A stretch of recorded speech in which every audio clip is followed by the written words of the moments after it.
Olá a todos, sejam bem-vindos a mais uma videoaula onde vamos resolver o exame de Física 2 da UEM 2022. Não se esqueçam de se inscrever no canal, não se esqueçam de compartilhar o vídeo e boa concentração e desejo a todos um bom trabalho. Para o exercício 1, diz que uma bola é lançada verticalmente para cima. Geralmente quando diz que uma bola é lançada verticalmente para cima, estamos a trabalhar com queda livre, mas vamos ler tudo iniciado para cima com uma velocidade inicial. O V inicial é de 30 metros por segundo, sendo que o G, que é a gravidade, é igual a 10 metros por segundo ao quadrado. E desprezando a resistência do ar, qual a velocidade da bola em metros por segundo após um tempo de 2 segundos, que era a velocidade do ar. Na queda livre, nós temos duas soluções. Quando nós atiramos a bola para cima, a bola sai com uma certa velocidade muito elevada no início, ou seja, a bola sai com uma certa velocidade no início, em que na medida com que a bola sobe, a velocidade vai diminuindo e chega a um ponto em que a altura máxima é igual a zero, sendo que essa velocidade sobe, significa que a expressão de velocidade é a velocidade inicial menos a gravidade vezes o tempo. Esse sinal negativo indica que nós estamos a tirar a bola para cima. Enquanto que se for o inverso, significa que quando deixa-se cair uma certa bola, a velocidade vai aumentando à medida em que a bola vai caindo, porque parte de uma altura máxima, o inicial, que é igual a zero, depois a bola vai caindo e a velocidade, ou seja, vai aumentando. Sendo assim, torna-se V igual à velocidade inicial mais gravidade vezes o tempo. O que difere é essa forma é o sinal. Quando diz que a bola é arremessada para cima, o sinal é negativo. E quando diz que a bola deixa-se cair uma bola, significa de que é para baixo, ou seja, é positivo. Sendo assim, aqui no início diz que uma bola é lançada verticalmente para cima, significa que querem a velocidade. Então vamos usar essa expressão da velocidade. Significa que V é igual a V inicial menos gravidade vezes o tempo, em que V é igual a velocidade inicial dizem que é 30 menos 2 vezes o 10. Então aqui ficamos com velocidade igual a 30 menos o 20, e a velocidade vai ser igual a 10 metros por segundo. Daí ficamos com a alternativa D. Por exercício 2, diz que o bloco da figura com uma massa de 5 kg, sujeito a uma força F de uma intensidade igual a 20 N, está em equilíbrio apoiado sobre uma mesa horizontal, sendo a área da superfície de contacto do bloco com uma mesa é de 0,5 metros ao quadrado, foi o valor do que da área. A pressão exercida pelo bloco sobre a mesa em pascais e o peso em newtons são respectivamente. Primeiro, nós temos esta figura. Essa figura vamos ter que fazer o dimensionamento das forças que nós temos na figura. Aqui querem o valor do que? Da pressão e o valor do peso. Sendo assim, nós temos um bloco, em que este bloco está colocado, dizem que colocado numa figura em equilíbrio de uma forma horizontal. Nós temos uma força em que esta força ele faz com que nós tenhamos aqui um ângulo de 30 graus. Então, compondo as forças, nós vamos ter isto. Teremos mais ou menos isto aqui, assim, vou escrever com uma caneta diferente. Então, nós temos aqui o peso, do bloco, que é a massa vezes a gravidade. Sendo assim, nós temos essa parte aqui que representa a parte vertical, que é Y, e a parte horizontal, que representa o X. Significa o quê? Que uma vez que, quando vocês encontram equilíbrio, e nós temos aqui um fio, significa que ou seja, essa força podemos considerar como se fosse um fio, em que nós temos aqui uma tensão, ou seja, uma força em Y, e aqui temos uma força em X. E depois disso aí, nós temos um ângulo aqui de 30 graus. Significa que uma vez que isso aqui está em equilíbrio, significa que existe uma certa força normal aqui, que é chamado N. Então, depois vamos ter uma força contrária, que será aqui a força X. Então, temos aqui a representação. Sendo assim, dizem que temos a massa de 5 kg e temos a força de 20 newtons e uma área de 0,5. Então, para resolver isso aqui, lembrando que na trigonometria, quando nós tratamos o cateto adjacente, nós temos aqui a parte onde nós temos o que é o cosseno. Gosto logo de chamar essa parte aqui cosseno. X é quando nós temos a hipotenusa, ou seja, quando nós temos o cateto oposto, que é a parte vertical, é a parte onde representa o quê? O seno de x. Significa que o f de x é o cosseno de 30 graus vezes a nossa força. Ou seja, o f de x será igual a f vezes o cosseno do ângulo. E fy será igual a f vezes o seno de ângulo. Então, sendo assim, eu só terei este fy, este fx, porque eu tenho o quê? Meu ângulo aqui. Então, sendo assim, podemos calcular isto aqui. A força fx será igual. Dizem que a força é de 20 newton, então fico com 20 vezes o cosseno de 30 graus. O cosseno de 30 graus é raiz de 3 sobre 2. Então, significa que eu fico com 10 raiz de 3 newtons, que é a minha força fx. Para o meu fy, fico com a força de 20 vezes seno de 30 graus. Então, o fy será igual a 20 vezes 1 sobre 2. Significa que a força em y será igual a 20 vezes 1, 20 sobre 2. Temos 10 newtons. Então, sendo assim, se vocês forem ver na figura, nós temos força y e é normal e temos o peso. Então, sendo assim, esta parte, a parte positiva, é a parte negativa. Então, significa que a forma seria fy mais n será igual a peso. Então, fy mais a normal será igual ao que? Ao nosso peso. Então, normal já podemos calcular, sendo que é o peso menos a força y. Então, nosso normal será igual peso, massa, que é de 5 vezes a gravidade, que é 10, menos o 10, que é a força y. Então, normal será igual a 50 menos 10, que será igual a 40 newtons. Nós temos aqui a nossa normal. Então, tem nosso normal. Nós sabemos que pressão é igual a força sobre a área. Então, esta força aqui é a força normal com o nosso N, que vai ser igual a 40 dividido por 0,5, que é a nossa área. Isso aqui será igual a 40 sobre. Eu sempre gosto de converter isso aqui para a forma científica. Fica com 5 vezes 10 elevado a menos 1. Negativo, passa para cima, fica positivo. Então, ficou com 40 vezes 10 elevado a 1 sobre 5. Isto aqui dá 8 vezes 10, que vai ser igual a 80 pascais. Então, tenho 80 pascais e 40 na forma do peso. Então, daí ficamos com a alternativa A. Depois, agora vamos para o exercício 3, onde diz que um forno de micro-ondas é projetado para transferir energia para os alimentos que necessitamos aquecer ou cozer, mediante um processo de ressonância. Neste processo de ressonância, as moléculas de água do alimento começam a vibrar, produzindo o calor necessário para o cozimento ou aquecimento. A frequência de onda produzida pelo forno é de ordem 2,45 vezes 10 elevado a 9 Hz.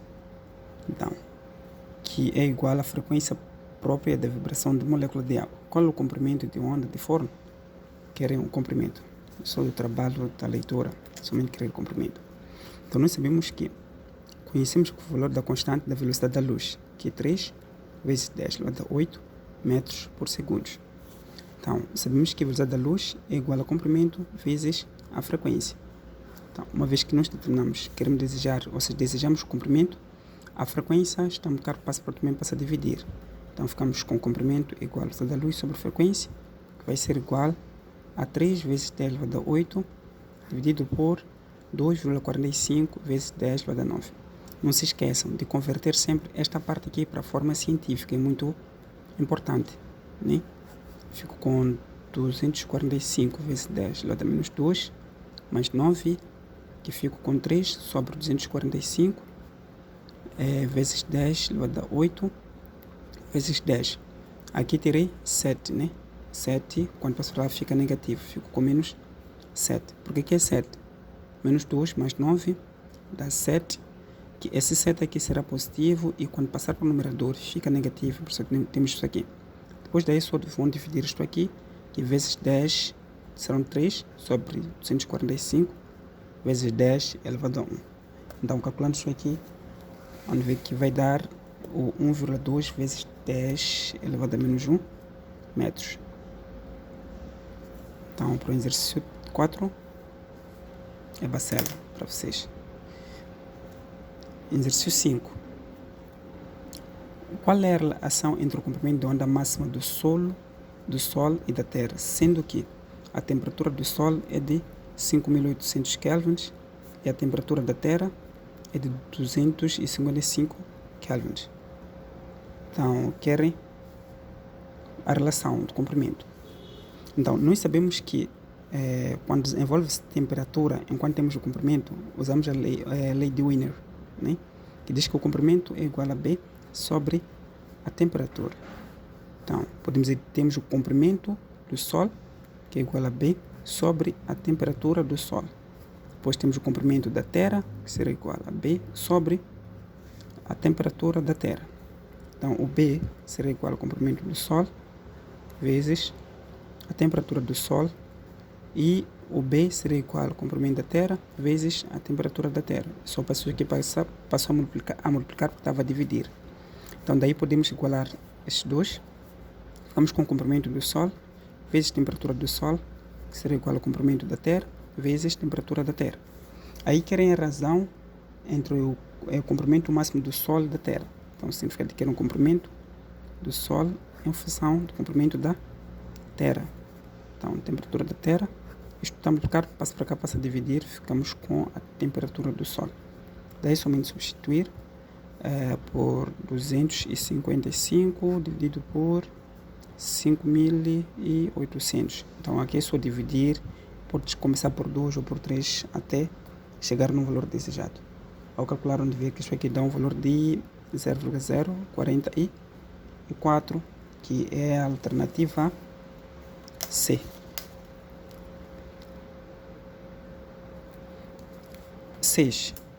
Qual é a frequência em Hertz do funcionamento de uma estação que emite sinal com comprimento de onda igual a 200 metros? Então, usamos a mesma fórmula da velocidade da luz, onde diz que a velocidade da luz é igual ao comprimento vezes a frequência, uma vez que é um comprimento. Se vocês forem ver, dizem que a velocidade da luz é igual a 3 vezes 10 elevado a 5 km por segundo. Este quilômetro é equivalente a 10 elevado a 3. 5 mais 3 vai dar 8. Significação de 3 vezes 10 elevado a 8. Constante nunca vai mudar, né? Constante nunca muda. Então, a frequência será igual à velocidade sobre o comprimento. Vai ser igual a 3 vezes 10 elevado a 8 sobre 2 vezes 10 elevado a 2. Eu converti esta parte aqui de metros para ao quadrado. Daí ficamos com 3 sobre 2, que dá 1,5 vezes 10 elevado a 8 menos o 2. Um dos segredos do exame é que basta se encontrar o primeiro resultado, pode já não se interessar com a parte do resto. Porque se vocês forem ver, eu tenho a linha A 1,5, 2,5B, 3,5C e 4,5 sucessivamente. Vejo que sempre mesmo calculando, deduzindo, vou chegar na alternativa A. Depois vamos para o exercício 7. O gráfico representa a emissividade de 3 estrelas X, Y, Z em função do comprimento de onda. Qual das estrelas é mais quente? Era a estrela mais quente. Nós sabemos que a emissividade, né, explicando teoricamente, a emissividade é igual a lei da Stefan vezes a temperatura da quarta potência. Né? A emissividade é igual a lei da Stefan vezes a temperatura da quarta potência. O que acontece? Se vocês forem a observar, é que nós temos o comprimento da temperatura. Também nós temos a forma de lei de Wiener, onde este comprimento é igual a B sobre a temperatura. Isso quer dizer o quê? Que quando o comprimento aumenta, a temperatura vai baixando e vice-versa. Quando a temperatura aumenta, o comprimento diminui. Então, quanto maior for o comprimento de onda, menor é a sua temperatura. Então, aqui nós temos 600 de comprimento de onda, significa que nós temos menor temperatura. 400 temos uma temperatura média. Para 200, que é o comprimento menor, comparando isso tudo aqui, teremos aqui uma maior temperatura. Então, ficamos com qual das estrelas mais quente? É o TX. Daí vamos para o exercício 8. Segundo o modelo de Bohr, os eletrões ocupam certas camadas no átomo. A cada camada possui um determinado nível de energia do átomo. Observe a figura ao lado e diga qual é a energia de ionização do átomo de hidrogênio e qual é a transação A ou B de menor comprimento de onda. A lei de Bohr, ela descreve a estrutura dos átomos com base em cada camada eletrônica, né? Onde os eletrões ocupam orbitais quantizadas. A energia de ionização é a quantidade de energia necessária para remover um eletrão de um átomo em um seu estado fundamental. Esta aqui que é a lei de Bohr. Então, o que vai acontecer é que nós temos a forma de energia que é igual a menos 3,6 eletronvolts divide por N ao quadrado. Então, daqui, quando nós estamos a trabalhar, por exemplo, com a variação de N, assumimos que quando N for igual a 1, quando N for igual a 2, nós vamos calcular a variação da transação das energias.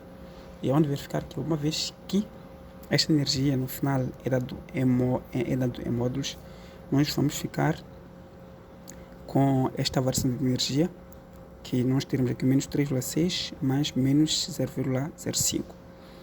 Não se esquentam. Uma das coisas é, quando vocês viram, por exemplo, este traço, né, que parece ter maior comprimento de onda, significa que aqui é onde temos o menor comprimento de onda, e este pequeno aqui é que representa o maior comprimento de onda.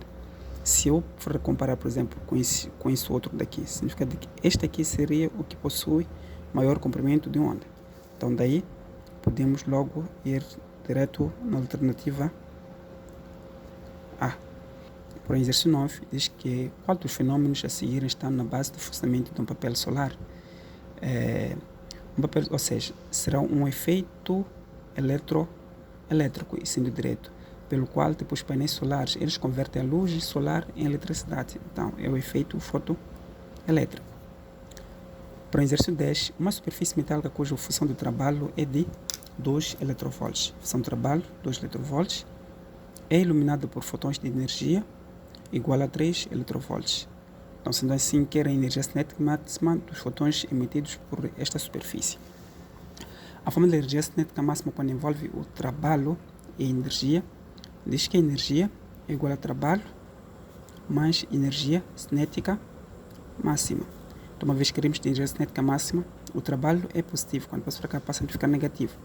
Ficamos com a energia cinética máxima, será igual a energia menos o trabalho. Então, será igual a 3 menos 2, então a energia cinética é igual a 1 eletronvolts. Daí, observando, ficamos com a alternativa E. Para o exercício 11, calcula o comprimento de onda em metros de uma fusão de um fotão que tem uma frequência igual a 6 vezes 10 elevado a 14. Temos uma frequência igual a 6 vezes 10 elevado a 14. Estamos no exercício 11. Então, sabemos que o constante da velocidade, constantes que vocês devem conhecer, principalmente constante de velocidade, de Wiener, de Planck e também conversões de nanômetro, metro, tudo mais. Terá uma videoaula onde posso tentar explicar sobre as conversões. Então, temos 3 vezes 10 elevado a 8 metros por segundo, que é uma constante, querem o comprimento. Eu sei que a velocidade da luz é igual ao comprimento vezes a frequência. Tenho esta forma. Então, uma vez que eu quero determinar o comprimento e a frequência está a multiplicar, significa que o comprimento será igual a velocidade da luz sobre a frequência. Será igual a 3 vezes 10 elevado a 8 sobre 6 vezes 10 elevado a 14. Então, posso dividir aqui por 3, dividir aqui por 3. Se vocês forem ver, terei aqui 1 sobre 2 vezes 10 elevado a 8 menos 14. Isto aqui vai me dar 0,5. Então, para não ter que demorar em fazer os cálculos, eu sei que a minha alternativa correta há de ser o quê? Esta parte aqui, porque só existe o 5. Alternativa B. Vamos para o exercício 12, onde diz que a radiação, ou seja, a radioatividade emitida por determinadas amostras de uma substância provém de. Indo direto, vou cair na alternativa C, alterações em núcleo de átomos que se formam. Por quê? Porque esses núcleos são esses núcleos que permitem com que forme ou seja, forme um subatômico alfa, beta e gama. Então ficamos com a alternativa C. Por exercício 13, diz que na reação de transmutação artificial, né, temos esta transmutação artificial, a partícula Y representa que nós temos essa reação. Então, qual é a ideia aqui nessa reação? A ideia é que nesta parte aqui de baixo temos o número atômico Z e a parte de cima representa a massa atômica. A massa dos produtos tem que ser igual à massa dos reagentes. O número atômico dos produtos tem que ser igual ao número atômico dos reagentes. Ou seja, se eu somo aqui o 13 mais 2, vai me dar 15. E se eu somo 27 mais 14, 27, 28, 29, 30, 31. Né? Vou ter aqui o 31. Significa que aqui eu tenho 15. Qual é o valor que eu posso colocar aqui no número atômico? Que somado com 15 vai me dar 15. Só pode ser o próprio 0. Então daqui fico com 15. E qual é o valor que eu, ao colocar aqui, somado com 30, vai me dar 31. Só pode ser o que? O 1. Então aqui para dar o que é 31. Então, esta partícula aqui, que nós estamos a ver, é uma partícula de um próton. Então, sendo assim, ficamos com a alternativa B. O exercício 14 é bônus, vamos para o exercício 15. Os grandes reatores atômicos atualmente em uso libertam energia em decorrência de, ficamos com ficção, é uma fissão nuclear. Né? É só dar uma leitura no livro da 12ª sobre essa matéria. Para o exercício 16, analise as reações abaixo e assinale qual delas representa o processo de uma fusão nuclear. Né? Então, vamos em cada alternativa ou em cada ponto. Temos número atômico 2, 5, 2, 5. Energia. Esta aqui é uma forma que representa uma fusão nuclear. Né?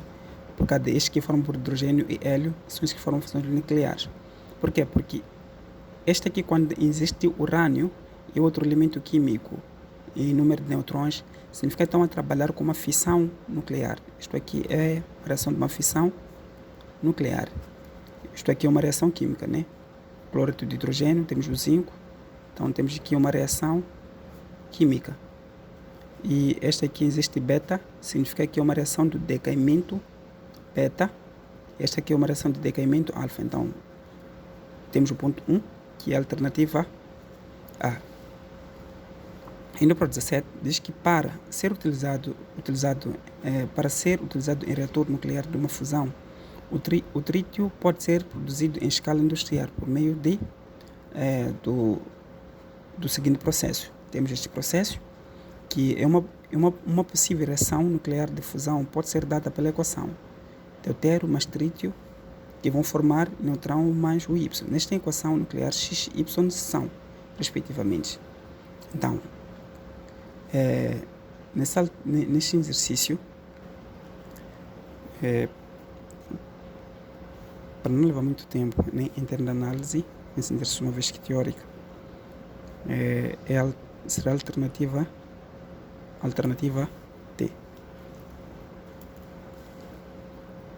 Para o exercício 18, diz que alguns exemplos de materiais que podem ser utilizados nos reatores de fissão nuclear são urânio e plutônio. Em reação a este exemplo, podemos afirmar que um material fissile é aquele que é capaz de originar um único núcleo atômico maior. Alternativa D. Tinha muita teoria esse exercício. Né? Para o exercício 19, o processo de fissão nuclear é utilizado na produção de energia elétrica de uma excelente quantidade de energia térmica em alguns países. Porém, um grande malefício promovido à fissão nuclear é a produção de lixo radioativo que deve ser armazenado em local apropriado. Esse lixo geralmente é composto por elementos químicos formados durante o processo de fissão. Assim, qual dos processos abaixo representa um processo de produção de lixo radioativo, ou seja, uma fissão nuclear?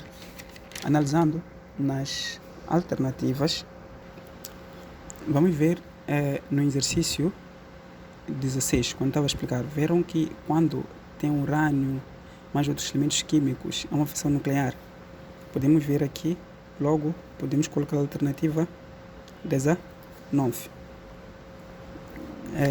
Exercício 20, na reação de fissão, os coeficientes A e B são respectivamente. Nós temos aqui essa reação. A ideia, conforme sempre digo, nesse tipo de reação, o número atômico dos reagentes tem que ser igual ao número atômico dos produtos e a massa atômica dos reagentes tem que ser igual à massa atômica dos produtos.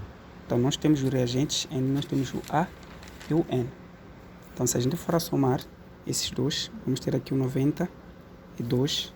E se a gente for a somar esta parte aqui da massa, teremos 236. Então, somando esses dois, o 42 mais 57 dá-nos 99. E somando esses dois aqui, vamos ter aqui 234. Então, qual é o valor de A que eu colocar aqui? Que multiplicado com 0 vai me dar o próprio 0, mas em que mais 1, mais 236, mais um outro número de B, ou seja, B aqui vai ser 0, porque será este valor que representa o número de moles. Esse número de moles multiplica tanto o número atômico, assim como a massa atômica. Também este aqui multiplica o número atômico, assim como a massa atômica. Então será B, ou será A vezes 1 e A vezes 0. Qual é o número que somado com 234 vai me dar 236? Só pode ser 2. Então digo logo automaticamente que o meu A será igual ao quê? A 2. Qual é o número que, ou seja, 99 menos esse número aí vai me dar o 92. Então aqui podemos colocar automaticamente o 7, ou seja, o B será igual a 7. Por quê? Porque fico com 7 vezes menos 1 vai dar menos 7, 99 menos 7 dá 92, mais 0 também vai dar 92, e 7 vezes 0 dá 0, mais 2 vai dar 2, mais 234 vai me dar 236. Então significa que o A é igual a 2 e B é igual a 7. Então daí ficamos com a alternativa A, 2 e 7. Exercício 21. Calcula a energia nuclear libertada numa reação em cadeia de 1 mol de urânio, dado que 1 mol é de 6 vezes 10 elevado a 23 átomos. Ok. Para esse exercício aqui, parece que é um dado que esconderam, né? Mas a energia será igual, né? Essa nossa quantidade de 6 vezes 10 elevado a 23 átomos vezes a quantidade de urânio que é liberte, tipo numa cadeia durante ou seja, uma mole. Então a energia é igual a 6 vezes 10 elevado a 23 vezes essa quantidade de que é liberta é de 3,2 vezes 10 elevado a menos 11 joules, que representa uma constante, né? Então é só calcular esses dois. Vamos ver que a energia será igual a 1,92 vezes 10 elevado a 3 joules, que ficamos com a alternativa C. Não se esqueçam sempre de converter, né? Será 32 vezes 6 nesse caso. Então, exercício 22 diz que o defeito de massa de uma reação de fusão é de 0,021. Qual é em mega eletrovolts a energia libertada? Uma equivalente a 131 mega eletrovolts. Então, a energia é 931 vezes a variação da massa, que é uma constante, né? 931 é uma constante que aí vem na outra literatura, pode vir 931,5. Então a energia será igual a 931 vezes o defeito de massa, que é 2 vezes 10 elevado a menos 2. Então a energia será igual a 2 vezes 1 dá 2 6 e temos 18 vezes 10 elevado a menos 2. Duas casas estão aqui, ficamos com 18,62 mega eletrovolts. Observando nas alternativas, ficamos com a alternativa E. Indo para o exercício 23, após 12 dias, significa que após 12 dias, uma substância radioativa tem a sua atividade reduzida a uma atividade inicial de 1/8, né?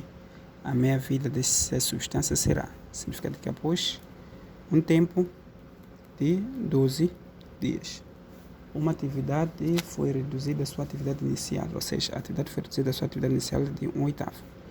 Então, eu sei que a forma da atividade é igual à atividade inicial sobre 2 elevado a n. O n é igual a tempo sobre tempo de meia-vida.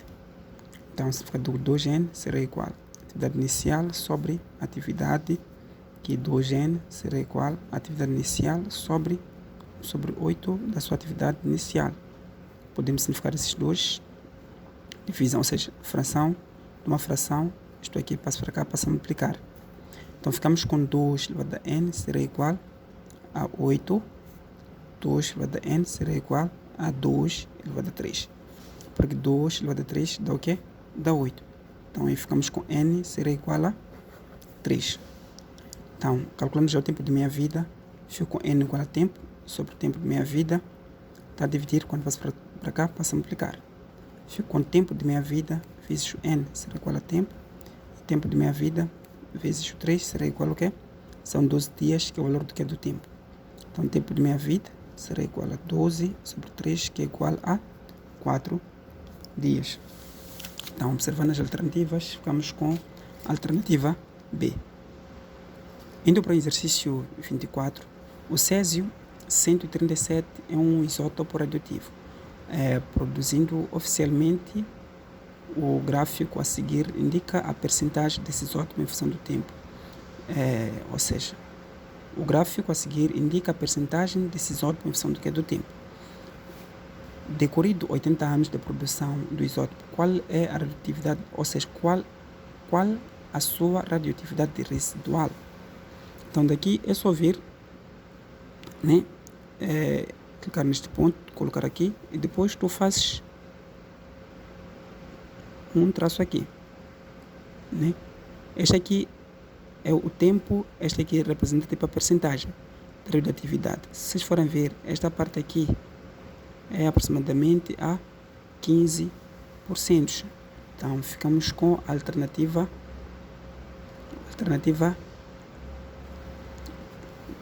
D. Para o exercício 25, nós temos aqui, diz que um adestrador quer saber o peso de um elefante. Utiliza uma prensa hidráulica, né? Então, consegue equilibrar o elefante sobre um pistão de 2.000 centímetros quadrados, que significa este aqui é o valor do que? Da área, 2.000 centímetros quadrados, exercendo uma força vertical de 200 newtons de cima para baixo sobre o outro pistão da prensa, cuja área é de 25 centímetros quadrados. Quanto pesa o elefante? Cuidado, não é o peso do elefante. Quanto pesa o elefante? Significa que querem a massa do elefante. Então, a fórmula, quando trabalha-se com prensa hidráulica, diz que F1 sobre área 1 é igual a F2 sobre a área 2. Nós temos esta fórmula, né? Primeiro, nós não conhecemos o F1. Então, mas nós sabemos que a área 1 é de 2.000 e a força 2 é de 200 newtons e a área 2 é de 25 centímetros quadrados. Então, força 1 será igual a força 2 sobre área 2 vezes área 1. Então, força 1 será igual.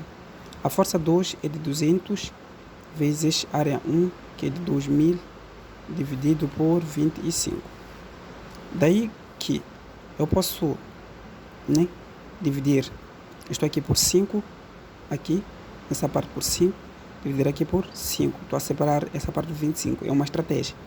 Porque 20, ou seja, esse 5 que eu estou a dividir aqui logo por 25, né? Porque isso aqui é 5 e 5. Aqui vai me dar 40, né?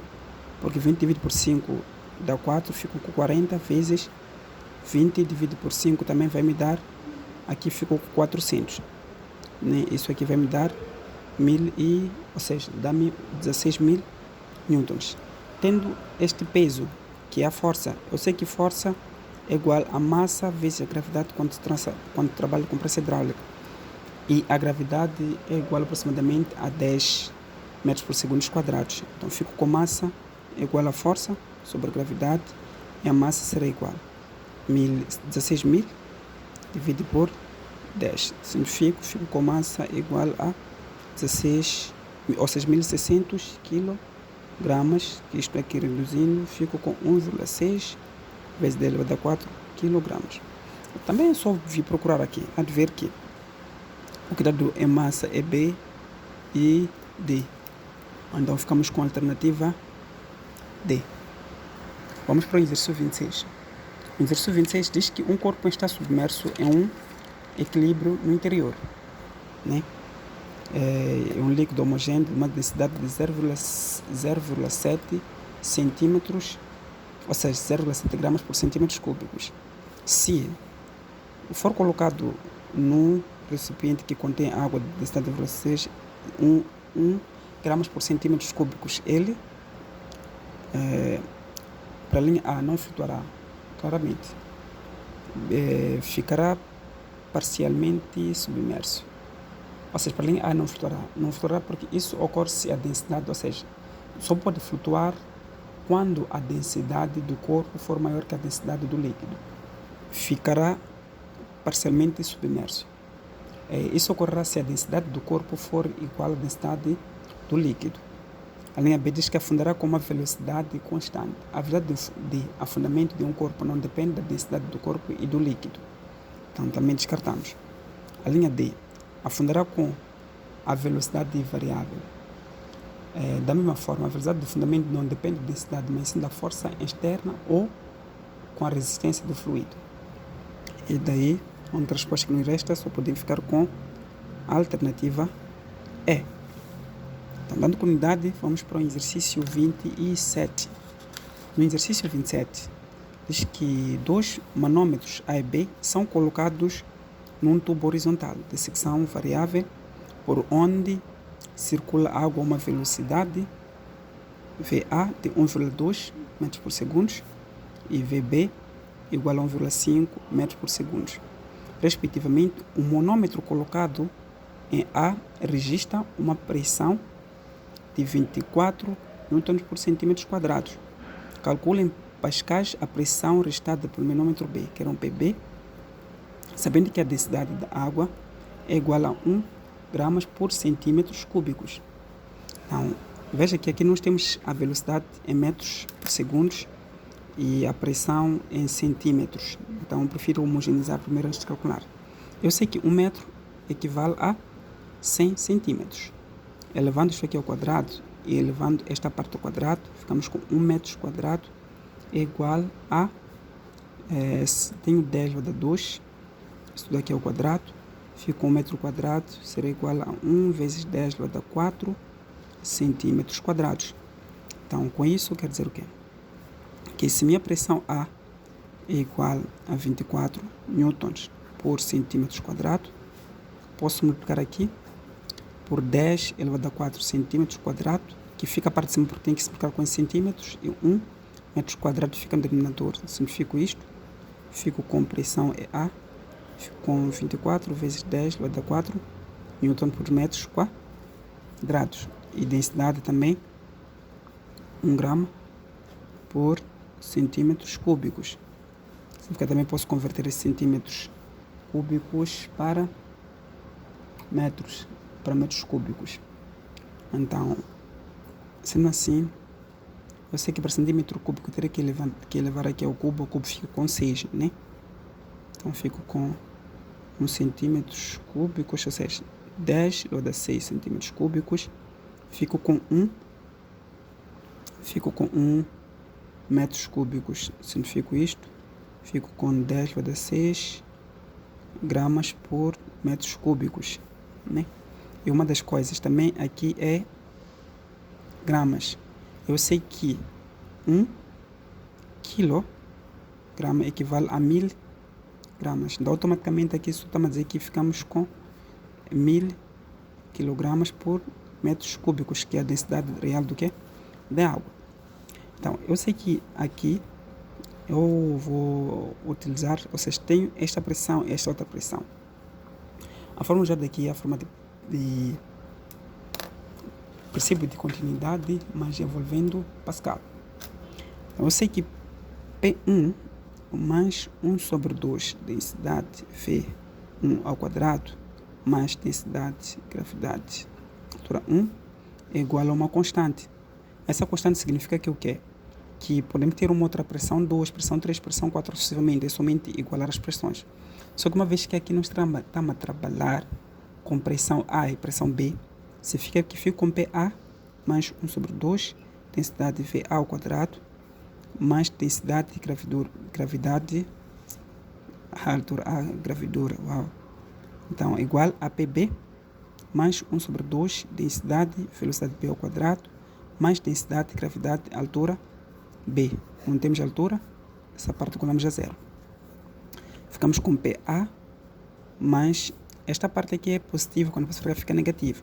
Então, significa que fica 1 sobre 2 densidade VA ao quadrado menos 1 sobre 2 densidade VB quadrado igual a pressão B que nós desejamos. Em termos semelhantes, podemos colocar a evidência. PA mais 1 sobre 2 densidade VA ao quadrado menos VB ao quadrado será igual a pressão B. Então, PB será igual a PA, já temos o valor que é de 24 vezes 10 elevado a 4 mais 1 sobre 2 vezes 1000 vezes 1,2 ao quadrado menos 2, velocidade 2 em 1,5. 1,5 também ao quadrado. Então, PB, o restante é convosco, né? Onde dividir isso aqui, vamos ter aqui 500. Aqui 1,2 ao quadrado, isso aqui vai nos dar 1,44. E 1,5, isso aqui vai dar 2,25, né? Calculando isto aqui, ficamos aqui com 24. Posso colocar os 4 zeros, menos, né? Porque esse valor aqui é maior, então vamos ter o valor negativo. Vai nos dar esse valor de 405. Então, calculando esses dois, vai nos dar o 2,4 vezes 10 elevado a 5, que é pascais, né? Que é pressão, ou newtons por metros quadrados. Então, é só calcular isso aqui, não tem nada de especial. Daí ficamos com a alternativa A. Para o exercício 28, diz que por um tubo de 10 cm de diâmetro interno, passam 80 litros de água em 4 segundos. Qual a velocidade em metros por segundo de escoamento de água? Nós temos aqui 28, diâmetro é igual a 10 centímetros e volume é igual a 80 litros. Nós temos o tempo de 4 segundos, que era a velocidade. Convertendo o diâmetro, ou seja, o centímetro para metros, é só dividir isso aqui por 100. Vamos ter 0,1 metros. Aqui, convertendo litros para metros cúbicos, eu sei que 1 litro, ou seja, 1 metros cúbicos equivale a 1000 litros. Então, 1 metros cúbicos, 1000 litros. Então, aqui nós simplificamos isto, podemos simplificar esses zeros. Ficamos com igual a 0,08 metros cúbicos. Nem temos o volume. Então, vazão é igual a volume sobre a variação do tempo. Eu sei que vazão é igual a velocidade vezes a área. Então, primeiramente, teremos que determinar a vazão para nós conseguirmos achar o valor do que é da área. Então, vazão é igual a 0,08 dividido por tempo, que é de 4. Significa que vazão é igual a 0,02 metros cúbicos por segundo.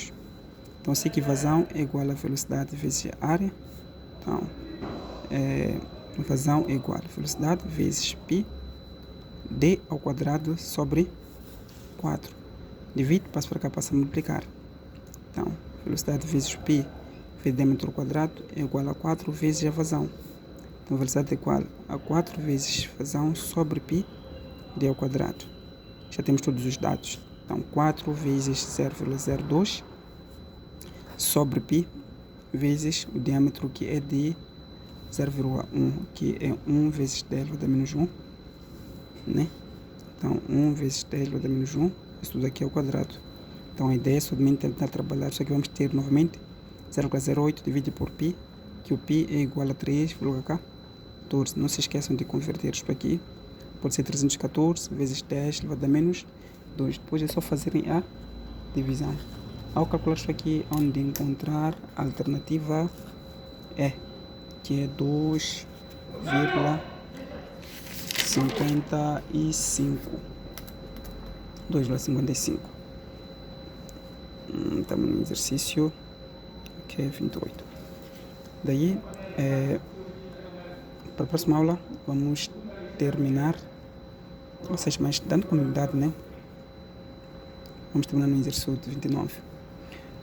O diagrama representa 3 isómeros, T1, T2, T3, referentes a uma mesma amostra de gás perfeito.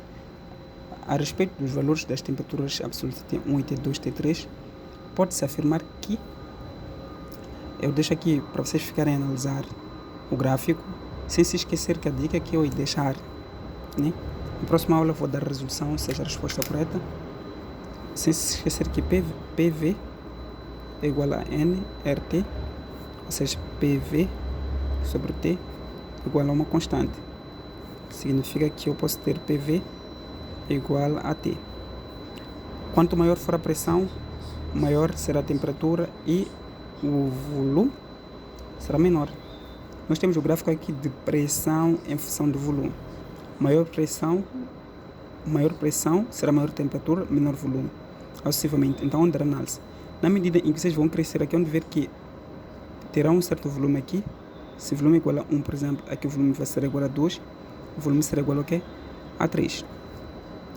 O volume aumentou, significa que a pressão baixou e a temperatura vai baixar. Então, é só analisar T1, T2, T3, como é que vai ficar o gráfico, e na próxima aula eu vou dar continuidade para terminar o exame. Não se esqueçam de estudar e tentar resolver outros exames anteriores. Qualquer dúvida, estou aqui. Partilharem o vídeo, comentem alguma coisa, caso de dúvidas, caso queiram me dizer alguma coisa que eu possa mudar. E obrigado, agradeço. Até a próxima aula.